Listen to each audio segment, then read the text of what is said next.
Hello friends and welcome to the Exams Made Simple, and we are back again with the Hindu complete newspaper analysis for 17th of December 2020। तो 17 दिसंबर 2020 का the Hindu newspaper analysis देखेंगे। शुरू करने से पहले अगर आपको वीडियो पसंद आती है तो please do like the video from your side. आप अपनी तरफ से वीडियो लाइक ज़रूर करें and do share it among your friends as well. नीचे डिस्क्रिप्शन कमेंट सेक्शन में आपको हमारे सोशल मीडिया प्लेटफॉर्म्स के लिंक एवं हमारे सीसैट कोर्स की लिंक मिल जाएगी, तो अगर आपको ज्वाइन करना है तो you can join the CSAT course from there. तो let's start with the questions first. आज के क्वेश्चंस देखते हैं। पहला सवाल है, consider the following statements regarding project 17A ship Himgiri. तो अब अभी अपने जस्ट मैंने आपको 2 दिन पहले एक न्यूज़ बताई थी हिमगिरी के रिगार्डिंग, तो आपको स्टेटमेंट्स दिए हैं, बताना है कौन सा स्टेटमेंट सही है। पहला स्टेटमेंट कह रहा है it is being built by the collaboration with France, France के साथ कोलैबोरेट करके बनाया जा रहा है। दूसरा है project 17A ship use the gas turbine propulsion for thrust generation. तो आपको बताना है इनमें से कौन सा स्टेटमेंट सही है, one only, two only, both या none. Question number 2 is what was the mandate of the Akhilesh Ranjan task force.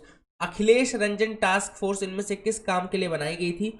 Options are direct tax code, B reforms in food corporation of India, C GST compensation for states, या D indirect tax code. आपको बताना है Akhilesh Ranjan task force किसके लिए बनाई गई थी। तीसरा सवाल है what is E Kuber. E Kuber क्या है? Options are A the core banking solution platform of RBI, B the dematerialised account database of SEBI, C foreign exchange account of RBI, या D state governments account with the RBI. तो E Kuber है क्या इनमें से? And चौथा सवाल है which of the following institutions releases the emission gap report 2020। तो एमिशन गैप रिपोर्ट 2020 किसने निकाला है? ऑप्शंस दिख रहे होंगे आपको, united nations environment programme, world wide fund for nature, intergovernmental panel for climate change, united nations framework convention on climate change. These are the questions for you. Now let me tell you the answers straight away. Answers मैं आपको बता देता हूँ, pause करके अगर आपको attempt करना है तो आप जरूर अटेम्प्ट कर लीजिएगा ना। पहला जो सवाल है जो हमने पूछा था कि 17A के रिगार्डिंग क्या है, तो पहला स्टेटमेंट इसमें गलत है क्योंकि इसमें लिखा है कि फ्रांस की मदद से बनाया जा रहा है।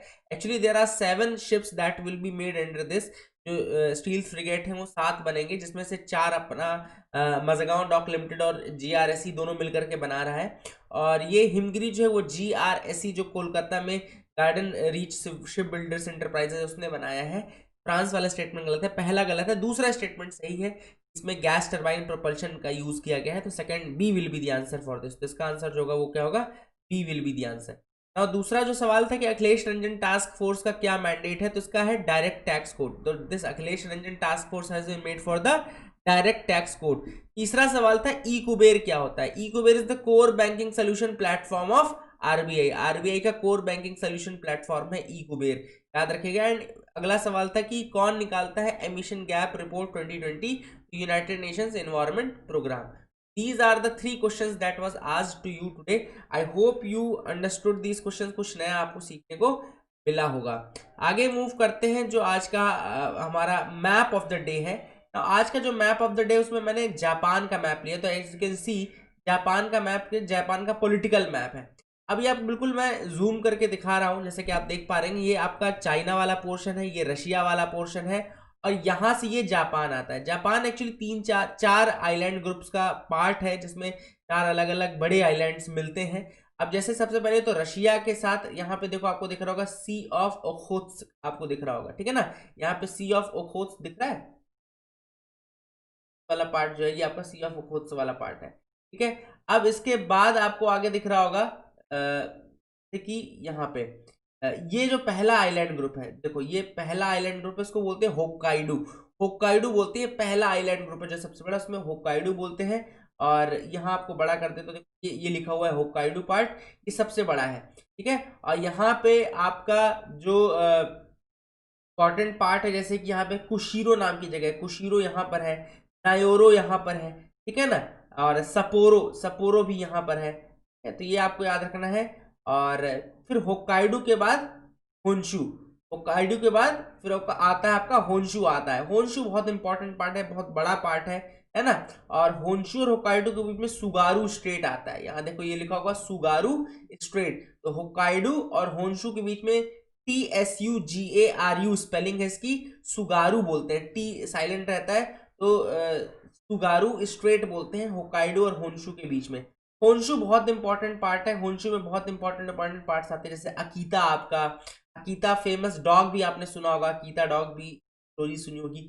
फुकुशिमा वाला पार्ट यहीं पर आता है, फिर आपका क्योटो का पार्ट यहीं पर आता है, नगोया का पार्ट इसी में आता है, ठीक है ना, योकोहामा का पार्ट इसी में आता है ना, और फुकुई यहीं पे आता है, नागानो यहीं पे आता है, ठीक है। तो ये बहुत इंपॉर्टेंट पार्ट है आपका होन्शु, जिसमें सेंडाई भी आपका आता है। जैसे इनफैक्ट आपने, अगर आपको याद हो तो डिजास्टर मैनेजमेंट के रिगार्डिंग आपका ये सेंडाई फ्रेमवर्क आया था अभी रिसेंटली, 2015 में ही सेंडाई फ्रेमवर्क आया था डिजास्टर मैनेजमेंट के रिगार्डिंग। तो सेंडाई जो है आपका वो होन्शु में ही है।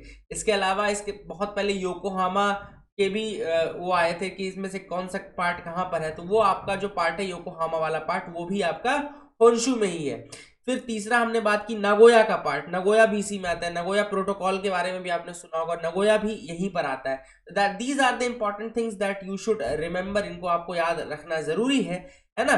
और इसके अलावा क्योटो वाला पार्ट यहीं पर आता है।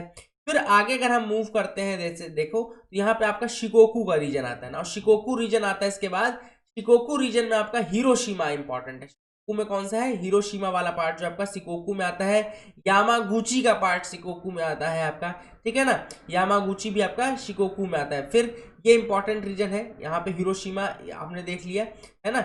और लास्ट जो पार्ट है आपका जिसमें नागासाकी आता है वो है क्यूशु। तो आप सबको पता है हिरोशिमा नागासाकी में बॉम्बिंग हुई थी, तो हिरोशिमा जो है वो आपका शिकोकू वाले रीजन में आता है, एंड आपका जो नागासाकी है वो क्यूशु वाले रीजन में आता है। These are the important things that you should remember in this, आपको याद रखना जरूरी है यहाँ पे, ठीक है ना, ये सारी चीजें। तो these are the important parts जिनको कि आप याद रखें तो काफी बेहतर होगा, ठीक है ना। तो आगे मूव करते हैं, देखते हैं और क्या इंपॉर्टेंट न्यूज आइटम्स है जिनको हमको देखना है। न्यूज से पहले एक आपको कोट ऑफ द डे जो मैं देता हूं, तो आज जो मैंने कोट लिया है वो लिया है अरिस्टोटल का कोट।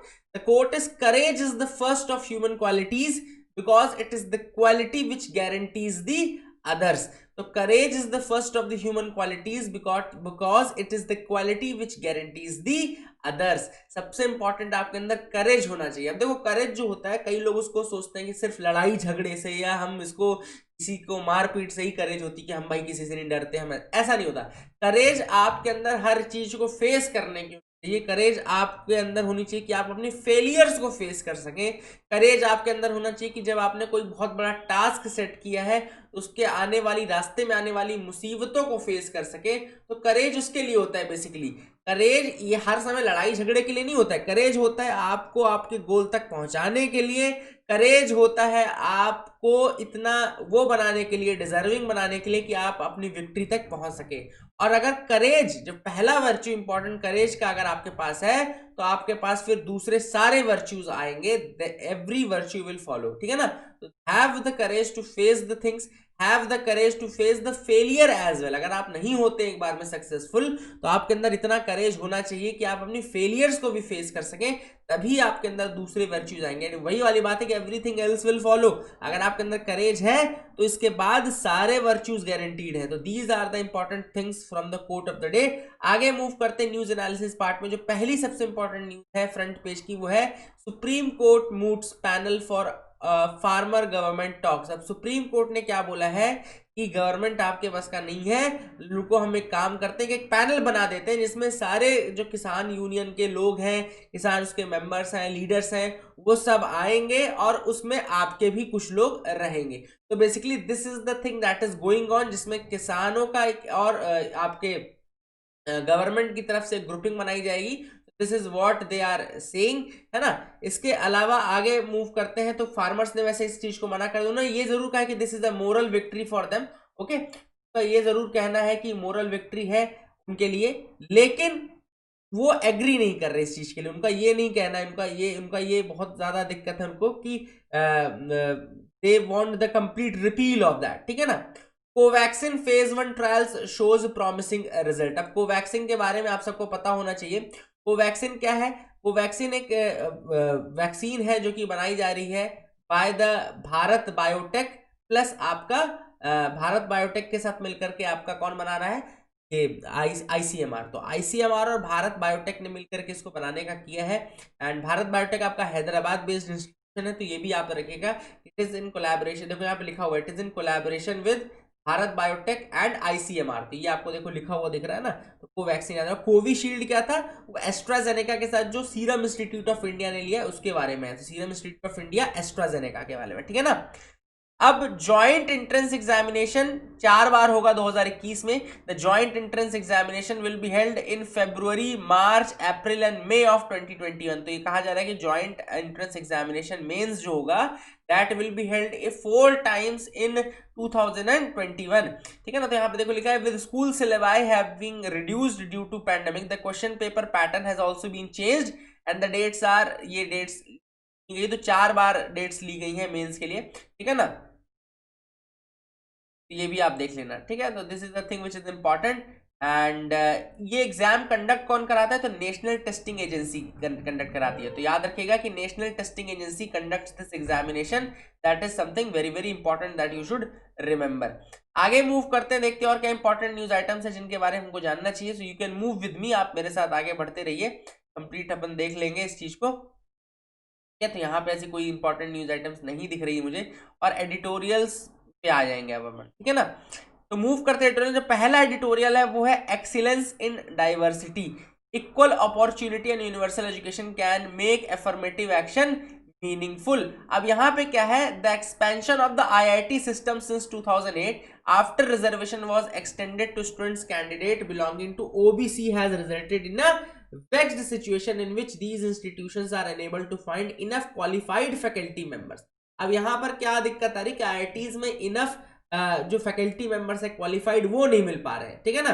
क्योंकि उनके रिक्रूटमेंट में भी जो रिजर्वेशन का कोटा वाला नॉर्म है वो फुलफिल होना चाहिए, ठीक है ना। तो they are also bounded by the central educational institutional reservation in teachers cadre act 2019। देखो ये लिखा हुआ है ना, central educational institutional reservation in teachers cadre act 2019।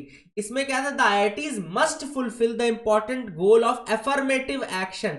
Affirmative action का गोल उनको पूरा करना है ना। अपॉइंटमेंट बनाते समय भी अफर्मेटिव एक्शन बेसिकली वो है जो बैकवर्ड क्लासेस हैं या उनको उनको फुल उनका वो मिलना चाहिए, उनको रिप्रेजेंटेशन मिलना चाहिए, ठीक है ना। अब लॉ जो है दैट इज इनेबलिंग लॉ, ये करना है आपको।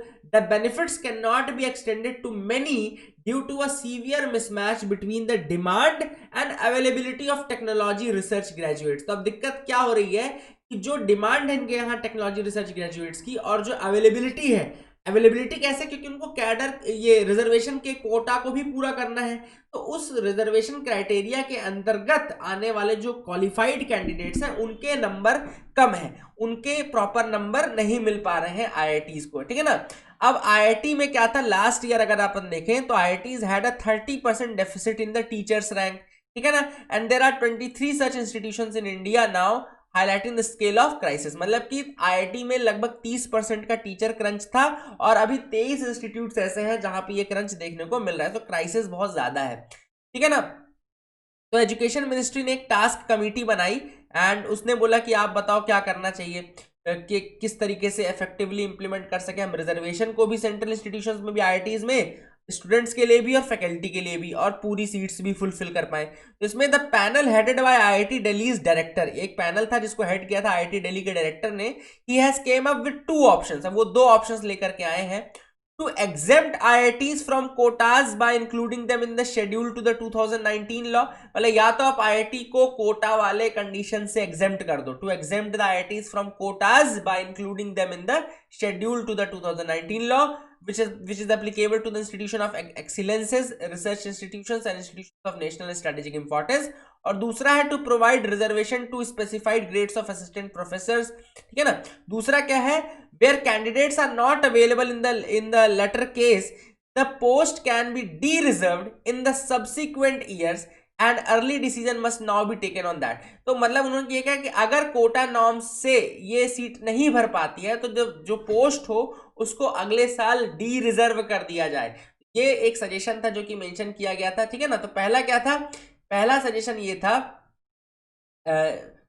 exempt the IITs from quotas by including them in the schedule to the 2019 law, which is applicable to institutions of excellence, research institutions, and institutions of national and strategic importance, and to provide reservation to specified grades of assistant professors taking the institution as a whole.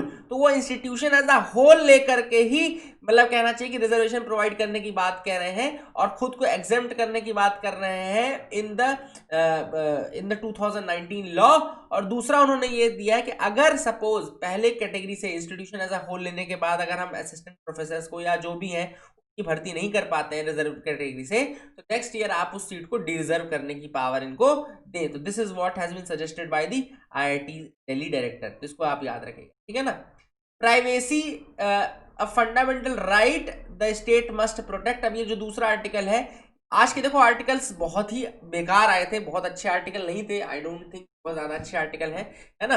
क्योंकि जैसे अब ये Prasanna and Mansi Verma का article लिखा है, मतलब पता नहीं कुछ भी लिखा है भाई इन लोगों ने।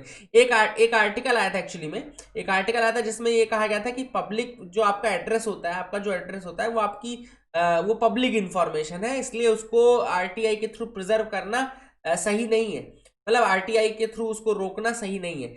हुआ क्या था कि एक केस हुआ था कि जिसमें एक व्यक्ति ने कहा कि आपने आरटीआई में मेरा एड्रेस डाल दिया, और क्योंकि आरटीआई वाले डालते हैं इस चीज को अपने वेबसाइट में शो केस करते हैं कि भाई किसकी आरटीआई क्या आई, आरटीआई आई थी क्या, उसका जवाब दिया उन्होंने। तो उसमें उस व्यक्ति का एड्रेस दे दिया था, फिर उस व्यक्ति के घर में लोग मारने पहुंच गए उसको। तो उसने बोला कि मेरा एड्रेस पब्लिक क्यों किया गया, मेरा एड्रेस क्यों डाला गया, ये मेरी राइट टू प्राइवेसी का हनन है, ठीक है ना।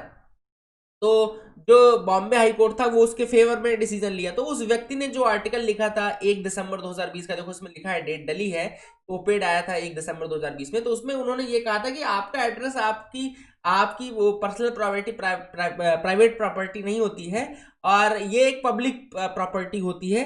क्योंकि जैसे उसने एग्जांपल दिया था कि डायरेक्टरी में इतने सालों से नंबर लिखे आ रहे हैं, लोग किसी का भी नंबर जान जाते हैं, एड्रेस, और ये तो बिल्कुल आपका बहुत ज़्यादा ऑलरेडी डिसेंट्रलाइज सिस्टम में चलता है, तो आप इसको क्यों प्राइवेट प्रॉपर्टी बनाना चाहते हैं। लेकिन आज के आर्टिकल में अब यही बोला जा रहा है कि नहीं, ऐसा नहीं है, जो आपका लॉजिक है वो गलत है। एड्रेस जो है, अगर देखो इन्होंने 3 रीजन दिए हैं। पहला रीजन ये दिया है कि जुडिशियली टेस्टेड नहीं है ये चीज, मतलब कि जुडिशली टेस्टेड क्यों नहीं, क्योंकि बॉम्बे हाई कोर्ट ने ऑलरेडी डिसीजन दे दिया है कि आपका अगर एड्रेस जो है वो आपकी प्राइवेट प्रॉपर्टी है, और अगर आप उसको हाइड करना चाहते हैं तो आप उसको बिल्कुल हाइड कर सकते हैं, ठीक है ना। फिर दूसरी चीज की वही वाली बात है कि सिटीजन्स का पर्सनल वर्डिक्ट होता है इसमें, कि वो क्या चाहते हैं। अगर वो चाहते हैं शोकेस करना तो वो शोकेस करें, अगर उनका कंसेंट नहीं, consent is the second thing, consent ही नहीं था तो आपने कैसे शो कर दिया। और अगर आपको किसी का इस तरह का इंफॉर्मेशन शोकेस करना है तो पहले आपको उनका पर्सनल कंसेंट लेना चाहिए, ठीक है ना। फिर यहाँ पे जस्टिस ये जो केस है पुट्टास्वामी केस, ये राइट टू प्राइवेसी केस है जिसके बारे में बात की जा रही है, ठीक है। और तीसरा जो आर्टिकल है, तीसरा जो रीजन दिया जा रहा है ऑर्थो द्वारा, वो ये है कि एक सेक्शन होता है आरटीआई एक्ट में, सेक्शन 81J, है ना, जिसमें लिखा रहता है to assert that there is an obligation to disclose personal information where such information bears a nexus to public activity। तो सेक्शन 81J जो है बोलता है कि अगर पब्लिक एक्टिविटी के साथ उसका नेक्सस है किसी इंफॉर्मेशन का, तो वो फिर पब्लिक डोमेन में होनी चाहिए। लेकिन ऑथर का ये कहना है कि एड्रेस के साथ आप ऐसा नहीं कोई प्रूफ कर सकते कि एड्रेस का जो व्यक्ति है जिसने आरटीआई की थी उसके एड्रेस के साथ पब्लिक का क्या नेक्सस है किसी पब्लिक एक्टिविटी का। तो that is the reason why author ने ये कहा है कि नहीं, आप जो ये लॉजिक दे रहे हो गलत है, और जो एड्रेस है that is a public property, that is a private property, and इसलिए राइट टू प्राइवेसी के अंतर्गत उसको प्रोटेक्ट करना गवर्नमेंट का वो है, ठीक है ना। डिस्करेजिंग नंबर, जो तीसरा आर्टिकल है वो है डिस्करेजिंग नंबर। ये नेशनल फैमिली हेल्थ सर्वे 5 के बारे में लिखा गया है। Now this survey shows a disappointing record on metrics such as child nutrition and adult anthropometric measurements. अब यहाँ पे लिखा है चाइल्ड न्यूट्रिशन और एडल्ट एंथ्रोपोमेट्रिक मेजरमेंट्स जो है उसमें एक सैड पिक्चर देखने को मिल रही है। सैड पिक्चर कैसे मिल रही है, देखो 4 की मैट्रिक्स है। एक है पहला आपका, देखो जैसे यहाँ पे एक एक करके लिखा है कि Gujarat, Maharashtra, in many of the surveyed state, Gujarat, Maharashtra, West Bengal recorded and increase in the percentage of anaemia and wasted children. Anaemia में एंड वेस्टेड मतलब कि low weight for height, wasting मतलब लो वेट फॉर हाइट, तो अनीमिया और लो वेट फॉर हाइट वाले cases जो है गुजरात, महाराष्ट्र, वेस्ट बंगाल में बहुत ज्यादा है, ठीक है ना। और 2005-6 के सर्विस देखे तो बढ़ गए हैं। Then in the key indicator of childhood stunting there has been an increase in 13 out of 22 states, तो 22 में से 13 स्टेट्स में बढ़ा है क्या, चाइल्डहुड स्टंटिंग, ठीक है, चाइल्डहुड स्टंटिंग बढ़ा है 13 आउट ऑफ 22 स्टेट्स के अंतर्गत, ठीक है ना, इन कंपैरिजन टू NFHS 4, ठीक है। अब देखो जो रिडक्शन हुआ भी है वो टारगेट से कम हुआ है, क्योंकि गवर्नमेंट बोलती है वो 2 परसेंटेज पॉइंट बोलती है, बट एक्चुअली जो डिक्लाइन हुआ है वो 1 परसेंटेज पॉइंट हुआ है ओवरऑल। बिहार में डिक्लाइन हुआ है 5.4% का स्टंटिंग में, लेकिन बिहार में अभी भी 42.9% बच्चे ऐसे हैं जो कि स्टंटेड हैं, so that is a very big number. कम इसीलिए ज्यादा हो रहा है क्योंकि नंबर बहुत बड़ा है, बेस इफेक्ट बहुत ज्यादा है, ठीक है ना। कुछ इंप्रूवमेंट्स भी हुए हैं जैसे कि malnutrition and health poor health outcomes में, ठीक है ना, improvement in other factors that contributes to malnutrition and poor health outcomes in access to sanitation and clean cooking fuel, जैसे किस किस पॉइंट में अच्छा हुआ है, एक्सेस टू सैनिटेशन में और क्लीन कुकिंग फ्यूल्स में, मतलब कि आपको सैनिटेशन की फैसिलिटीज मिल रही है और क्लीन कुकिंग फ्यूल मिल रहा है, तो ये दो चीजें अच्छी हुई है, ठीक है ना। फिर यहाँ पे देखो लिखा हुआ है in indicators related to women's wellbeing, जो विमेन की वेलबींग है, जैसे कि spousal violence declined in 17 out of 22 states, 17 out of 22 state में स्पाउसल वायलेंस जो है वो घटा है। चाइल्ड मैरिज डिक्लाइन हुई है 18 स्टेट्स में। एक्सेस टू बैंक अकाउंट बढ़ा है सारे स्टेट्स में, है ना। तो ये सारी चीजें कुछ अच्छी भी हुई है, तो दोनों चीजें मैंने आपको बता दी, खराब चीज जो हो रही थी और जो गलत हो रहा है वो भी बता दिया कि भाई वो पूरा नहीं बढ़ रहा है, स्टंटिंग के केस बहुत ज्यादा है, चाइल्ड वेस्टिंग बहुत ज्यादा है, अनीमिया के केसेस ज्यादा है ना, बहुत ज्यादा नंबर ऑफ स्टेट्स में हो रहा है, लेकिन स्पाउसल वायलेंस घटा है, चाइल्ड मैरिज डिक्लाइन की गई है, बैंक अकाउंट सबको मिल गया है, ठीक है ना, ये सारी चीजें भी हुई है। ऑथर का ये कहना है कि भाई पोषण अभियान का आने के बाद आपको 2 परसेंटेज पॉइंट डिक्लाइन देखने को होना चाहिए था, लेकिन वो नहीं हो पा रहा है, the 2% decline is not seen there, है ना। और आपको चाहे वो एसडीजी यानी सस्टेनेबल डेवलपमेंट गोल्स हो, चाहे आपके पर्सनल गोल्स हो, आपको हंगर कम करना ही करना है, क्योंकि United nation sustainable development goal के अंदर टारगेट भी है सिटीजन्स का वेलबींग, हंगर खत्म करना, ये सारी चीजें, ग्रोथ, जनरल वेलफेयर, तो इन सब के लिए आपको काम करना है और ज्यादा प्रयासों के साथ। तो this is what has been mentioned in the article. अगला है the many challenges of WTO. अब डब्ल्यूटीओ के अंदर बहुत सारे चैलेंजेस हैं और it is for the first time in the 25 years history of WTO that it will be led by women, as both the contending candidates of the DG are women। जो इस बार दोनों contending candidates हैं WTO के DG पद के लिए, director general के लिए, वो आपकी वुमेन है, एक नाइजीरिया से है, दूसरी साउथ कोरिया से है, ठीक है ना। अब डीजी के जॉब के लिए ऑथर ने बोला कि बहुत फाइन बैलेंस बना करके चलना पड़ेगा डेवलपिंग एंड डेवलप्ड कंट्रीज में, क्योंकि डब्ल्यूटीओ का जो सबसे बड़ा इशू रहता है वो ये होता है कि डेवलप्ड कंट्रीज के फेवर में चला जाता है, ना कि डेवलपिंग कंट्रीज के। चाहे आप दोहा डेवलपमेंट एजेंडा देख लो जो 2001 का था, दोहा डेवलपमेंट एजेंडा, जिसमें एग्रीकल्चरल सब्सिडी और आपका स्टॉक होल्डिंग के बारे में बताया गया है, ऐसे काफी इश्यूज हैं डेवलपिंग कंट्रीज में और डेवलप्ड कंट्रीज में, ठीक है ना। तो दोहा डेवलपमेंट एजेंडा उनमें से एक है, ठीक है ना। तो ऑथर ने बोला कि ये आपका एक तरीके से कहना चाहिए कि एक इशू है। दूसरा इशू जो है वो है फिशरीज सब्सिडी में, डेवलपिंग कंट्रीज जो फिशरीज सब्सिडी देती हैं या देती हैं तो उसको डेवलप्ड कंट्रीज काफी अपोज करती हैं। तो यहाँ भी ये भी एक इशू है, क्योंकि डेवलपिंग कंट्रीज का हक बनता है ना देने का भाई, ऐसा तो नहीं कि डेवलपिंग कंट्रीज का हक नहीं बनता, तो उनका हक बनता है, उनको देना भी चाहिए, ठीक है ना, उनको देना भी चाहिए। वैसे आपको ये तो पता है ना कि डब्ल्यूटीओ कैसे बना था, क्योंकि स्टार्टिंग में गैट था, GATT था, general agreement on tariff and trade था, जो कि 1944 ब्रेटन वुड्स कॉन्फ्रेंस के टाइम पे बना था, ठीक है ना। याद रखिएगा 1944 में ब्रेटन वुड्स कॉन्फ्रेंस के टाइम पे general agreement on tariff and trade बना हुआ था, ठीक है। तो ये भी आपको याद रखना है, उसको भूलना मत, है ना। एंड गैट का जो एग्रीमेंट था वो साइन हुआ था इन 1947 और वो 1948 से फोर्स में आया था, याद रखिएगा 1948 से फिर वो फोर्स में आया था। एंड ये जो गैट है इट बिकेम WTO इन 1995, 1995 में ना, 1948 में तो गैट बना। पहले देखो स्टार्टिंग समझो, गैट का जो आपका स्टार्टिंग है, गैट का जो आपका स्टार्टिंग है वो 1944 के ब्रेटन वुड्स कॉन्फ्रेंस में हुआ, 1947 में साइन होने के लिए आया और 1948 में फोर्स पे आ गया। तो गैट फोर्स पे आ गया 1948 में, और 1995 में यही गैट आपका कन्वर्ट होगा किसमें, WTO में कन्वर्ट हुआ। ठीक है ना, तो WTO में ये कन्वर्ट हुआ, तो ये भी आपको याद रखना है। ठीक है, ठीक है, इसको जो 1987 से 1994 का टाइम पीरियड है इसको लिख लो। The time period between 1987 to 1994 is known as the Uruguay round, and then finally there was a Marrakesh agreement. MARRAKESH agreement.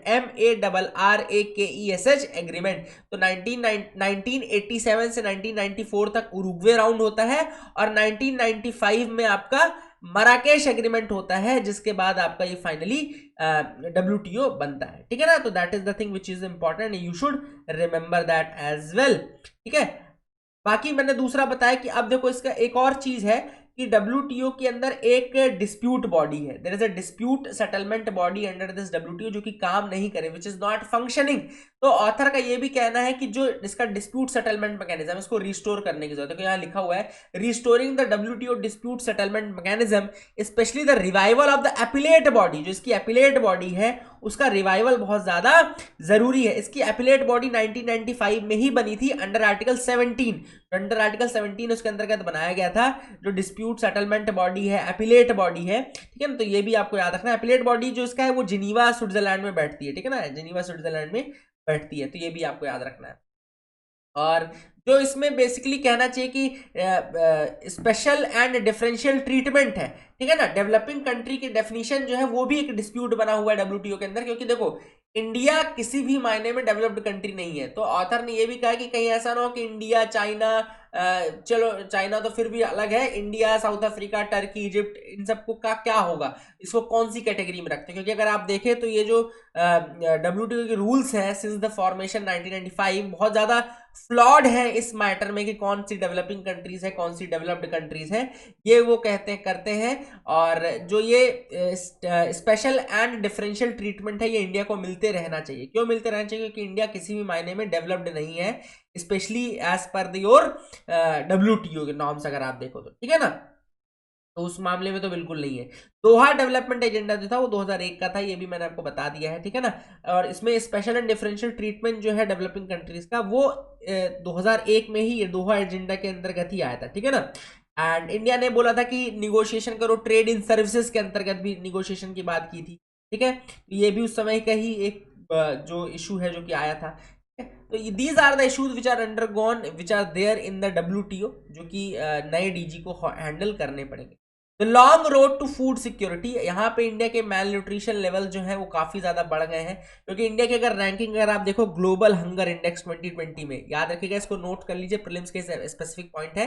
Global hunger index 2020 में जो इंडिया की रैंकिंग थी वो 94 थी अमंग 107 कंट्रीज। 107 कंट्रीज में से 94 नंबर पर हम लोग आ गए। हम लोग बांग्लादेश, पाकिस्तान, नेपाल से भी पीछे हैं। ठीक है ना, प्लस UNFAO यानी कि फूड एंड एग्रीकल्चर ऑर्गेनाइजेशन की रिपोर्ट थी जिसमें 194 million people go hungry every day in India. 194 million लोग ऐसे हैं देश में जो कि हर दिन भूखे जाते हैं, which is 23% of the world's undernourished population. World की अंडर नरिश्ड पॉपुलेशन की 23% जनसंख्या भारत में हर दिन भूखे जाती है। ठीक है ना, एंड जबकि आप सबको पता है कि right to food is a part of 21 article 21 of the constitution, right to life, right to food is a part of article 21 right to life. फिर भी हमारे यहाँ 73 सालों के बाद भी ये फेलियर है कि हम पूरा खाना नहीं प्रोवाइड कर पा रहे हैं लोगों को। ठीक है ना, दो टाइम का खाना नहीं प्रोवाइड कर पा रहे हैं।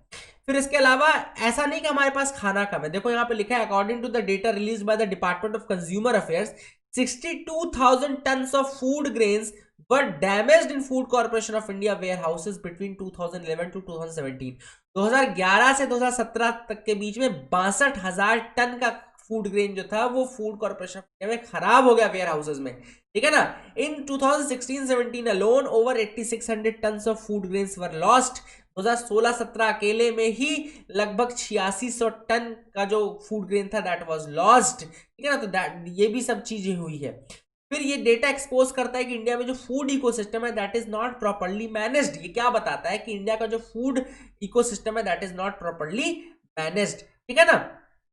आगे देखें तो ऑथर ने कहा है कि भाई इसके लिए आपको क्या करने की जरूरत है कि आप एक तो करें कि फार्म प्रोड्यूस का जो प्राइस है उनको रेम्यूनरेटिव प्राइस मिले, एमएसपी को मेंटेन करके रखो, और तीसरी चीज कि आप पीडीएस सिस्टम को यूनिवर्सलाइज करो, यूनिवर्सल पीडीएस सिस्टम करो, और ये मेक श्योर करो कि फूड ग्रेन जो है वो वेस्ट ना हो। अगला जो टॉपिक ऑथर ने बोला है वो है अन्नपूर्णा स्कीम के रिगार्डिंग। ऑथर ने कहा है कि इसको अगर और सिचुएशन को इंप्रूव करें तो अन्नपूर्णा स्कीम को रिवैम्प करो।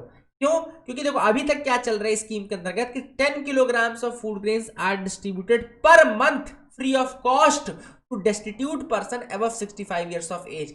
65 साल से ज्यादा की उम्र के जो डेस्टिट्यूट लोग हैं उनको फूड ग्रेन्स डिस्ट्रीब्यूट किया जाता है 10 kilogram free of cost every month, ठीक है ना, with no or meager subsistence.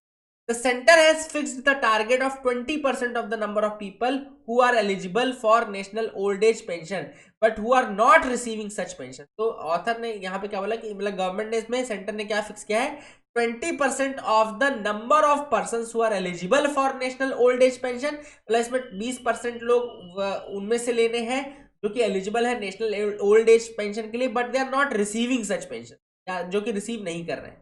अब ऑथर ने कहा भी noted that as far as Kerala is concern social security pension covers almost all the sections of people in the community. तो केरला में तो क्या हो रहा है कि लगभग सभी सोशल सिक्योरिटी पेंशन के अंदर आते हैं, तो लगभग सारे ही एक्सक्लूड हो जाते हैं फ्रॉम द अन्नपूर्णा योजना। इसलिए प्रॉब्लम जो है कि कुछ ऐसा करो कि जो आपके केरला के ये लोग हैं ये भी इंक्लूड हो पाए, तो कुछ अपने डेफिनेशन में इस तरह के चेंज या कंडीशन में इस तरह के चेंज करने की जरूरत है ताकि ज्यादा से ज्यादा लोग इसके अंदर इंक्लूड हो, ना कि बाहर हो, ठीक है। आगे मूव करते हैं, देखते हैं क्या इंपॉर्टेंट न्यूज आइटम्स है जिनके बारे में हमको डिस्कस करना है। Can move with me. India goes down 2 ranks in human development index. India की अब 2 रैंकिंग घट गई है ह्यूमन डेवलपमेंट इंडेक्स में। Now we are at 131 position, 131वीं पोजीशन पे हम लोग। यहाँ पे आपको रैंकिंग दिख रही होगी। तो रशिया जो है वो 2019 में था 52 रैंक पे आ गया है, और 3 रैंक्स का डिफरेंस हुआ है, मतलब 3 रैंक घटी। श्रीलंका 72 पे आ गया है, ब्राजील 84 पे है, चाइना 85 पे है। देखो ब्रिक्स नेशन में जैसे ब्राजील, रशिया, साउथ अफ्रीका और आपका चाइना, इन सब में इंडिया सबसे पीछे है। इंडिया 131 पे है, साउथ अफ्रीका भी 114 पे 114 पे है, फिर बांग्लादेश हमसे पीछे 133 पे, नेपाल हमसे पीछे 142 पे, पाकिस्तान के तो वारे ना रही है 150। एक और इंपॉर्टेंट चीज की फॉर द फर्स्ट टाइम पहली बार ऐसा हुआ है कि एक नया इसमें वेरिएबल लिया गया है जिसको हम बोलते हैं क्या कि हर कंट्री के कारण पर कैपिटा कार्बन एमिशन के कारण कितना मटेरियल फुटप्रिंट है, कितना पर कैपिटा कार्बन एमिशन है, मतलब कि कितना इन्वायरमेंट को आपने नुकसान पहुंचाया। तो ऑथर ने कहा कि अगर इस पॉइंट का रैंकिंग में कंसीडरेशन करते तो इंडिया 8 रैंक ऊपर हो जाता, लेकिन इसको अभी इंक्लूड किया गया है, जरूर दिखाया जरूर गया, लेकिन उसको रैंकिंग में नहीं किया गया है। तो अगर इसको इंक्लूड कर देंगे तो इंडिया 8 रैंकिंग बढ़ जाएगी, मतलब कि 123 पे आ जाएगा अगर इसको इंक्लूड कर देते हैं तो, अदरवाइज 131 ही रैंकिंग याद रखना, ठीक है ना। नॉर्वे नंबर 1 पे जो है वो 15 प्लेसेस गिर जाता, नंबर 15 पे आ जाता अगर हम इस रैंकिंग को कर देते हैं, और जो आपका आयरलैंड है वो फर्स्ट पे आ जाता, ठीक है ना। Ireland would have topped this ranking. Study warns of vaccine hesitancy. अब ये जो न्यूज है वो ये है कि वैक्सीन हेजिटेंसी क्या है। वैक्सीन हेजिटेंसी का मतलब ये होता है कि मतलब आप वैक्सीन लेने में हिचकिचा रहे हो, आपको लेने का मन नहीं कर रहा। क्यों?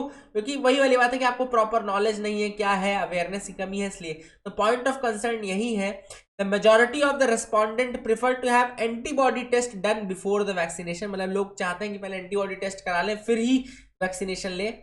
अगर एंटीबॉडी टेस्ट निगेटिव है तो 47% will take the vaccine as soon as made available, और अगर if the antibody test is positive 29% will take the vaccine as well as is made available. Those who want to defer the vaccination are concerned about the side effects of the efficacy issues। वही वाली बात है कि side effects जो है उसकी efficacy के जो नॉलेज है वो नहीं उनका, इस कारण से वो चाहते हैं कि ना लिया जाए, है ना। एंड मतलब 1/10 ऑफ द रिस्पॉन्डेंट 7.7% ने ये कहा कि वो तो कभी लेंगे ही नहीं कोविड की वैक्सीन, ठीक है ना। And that is the thing which is important कि वैक्सीन हेजिटेंसी नाम की भी एक चीज होती है, वो लोग लेने से हिचकिचा रहे हैं, ठीक है।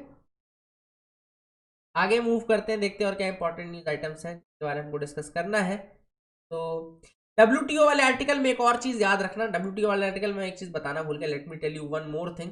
WTO वाले आर्टिकल में क्यों? क्योंकि अभी वैक्सीन आने वाली है ना, वैक्सीन से याद आया कि वैक्सीन आने वाली है, तो अब उसको कॉपीराइट वायलेशन ये वो पेटेंटिंग का होगा। अब एक कंपलसरी लाइसेंसिंग नाम की चीज होती है, आपको पता होना चाहिए कंपलसरी लाइसेंसिंग। तो ऑथर ने कहा है कि WTO के जो नए DG होंगे तो ये देखना पड़ेगा कि जो ये कंपलसरी लाइसेंसिंग का इशू है वो आड़े ना आए, मतलब कि कंपलसरी लाइसेंसिंग मिल जानी चाहिए ताकि दूसरी कंट्रीज जो है वो जल्दी से जल्दी उस जो फॉर्मूला होगा वैक्सीन का उसके अकॉर्डिंग अपने वो बना ले और किसी के यहाँ भी कंट्री में डोसेस की कमी ना आने पाए। तो ये कंपलसरी लाइसेंसिंग का जो इशू है वो आर्टिकल 8 में मेंशन्ड है। देखो ट्रिप्स एग्रीमेंट के आर्टिकल 8 में और आर्टिकल 31 में ये मेंशन्ड है कंपलसरी लाइसेंसिंग का और पेटेंट विदाउट ऑथराइजेशन का। ठीक है ना, तो याद रखिएगा compulsory licensing article 8 and patent without authorisation is article 30, तो भी आप याद रखिएगा।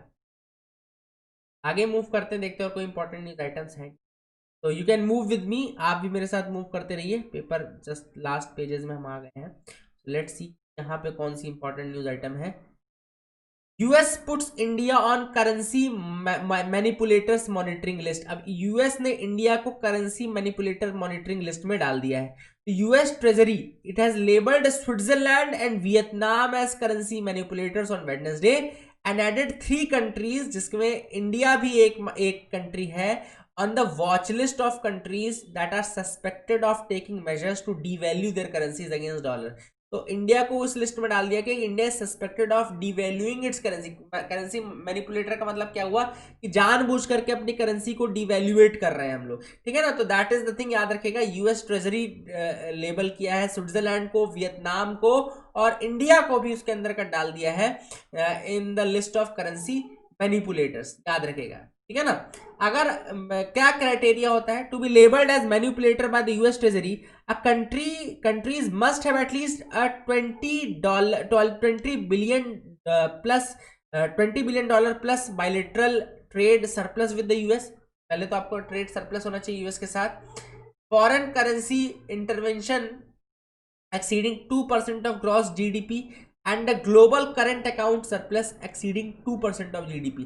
तो ये 3 क्राइटेरियाज होने चाहिए। कौन कौन से? पहला हमने देखा कि $20 बिलियन से ज्यादा का ट्रेड सरप्लस होना चाहिए यूएस के साथ। फॉरेन करेंसी इंटरवेंशन जो है, फॉरेन करेंसी इंटरवेंशन जो है वो 2% से ज्यादा होना चाहिए जीडीपी से।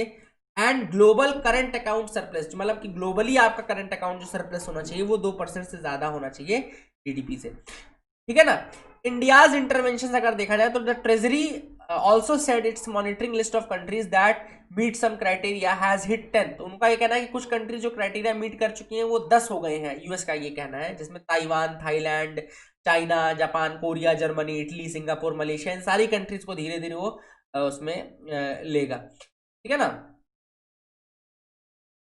यूएस का कहना है कि India and Singapore has had intervened in the foreign exchange market in a sustained asymmetric manner. का ये कहना है कि इंडिया और सिंगापुर ने तो हद कर दी और बहुत ज्यादा इंटरवीन किया है फॉरेन मार्केट में। ठीक है, this is what they have said, this याद रखेगा।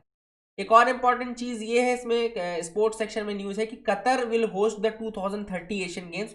2030 के जो एशियन गेम्स है वो कतर होस्ट करेगा और 2034 का जो एडिशन है वो सऊदी अरेबिया में होने वाला है। ठीक है ना, तो याद रखिएगा 2030 Asian Games were awarded to Doha and 2034 were awarded to Riyadh यानी सऊदी अरेबिया। ठीक है ना, तो इसको याद रखिएगा। This is the thing which is important, I hope you will remember. That is it for the day, friends. I hope you liked our video. Please do like, share, subscribe. Keep loving us, keep sharing us. Thank you and have a nice day.